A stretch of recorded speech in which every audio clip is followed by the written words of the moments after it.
your skirts over your face, your shame may appear. Mm-hmm. Scary. I've seen your adulteries. You've trusted in falsehood. I mean, it's basically the same thing you're saying. I would, if you want to add anything to Mm-hmm. it, and your lustful neighings like a horse. Mm. I guess, right? Let's see what that word is. Uh, I don't know if there's a horse analogy going on here. I'm not sure.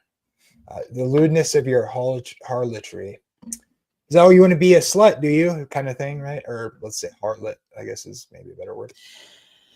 I think this has more to do with shame and an honor shame culture. You are bringing the ultimate shame upon yourself. This is imagery that is meant to, again, shock us back into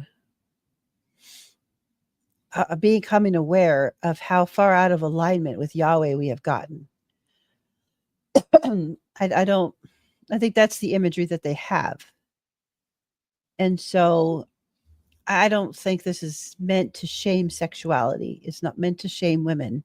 It's not meant to condone harlotry or I've seen it used to condone extramarital affairs or like it gets very abused. Ooh, But weird. well, Awful. Oh, wow, really? yeah, That's disgusting. yeah, it is. Oh, sorry, I threw up It in my mouth a little bit. Oh my gosh. Look at that last line. Will you still not be made will be clean? made clean. Yep. He's This he's is dying to redeem them or mhm. whatever. He wants Yes, them back. God is desperate to redeem them, but Israel will not. Israel is fully taking liberty of the free will they have been given to refuse God's gift. This is not something that God has decided for them. This makes no sense.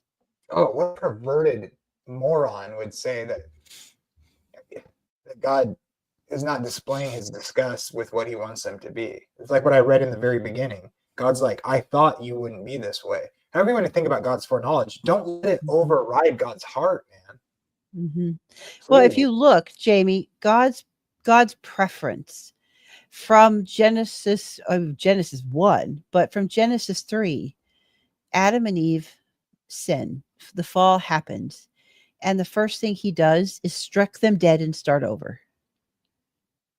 No, the first thing he does is show them love and mercy, cares for them, cares for their needs, and then has to put them out, which in and of itself is a mercy. Because part of death, while it is the wages of sin, death is also a mercy from living in the conscious torment of the consequence of sin. Could you imagine living in a broken existence for eternity? That to me sounds cruel.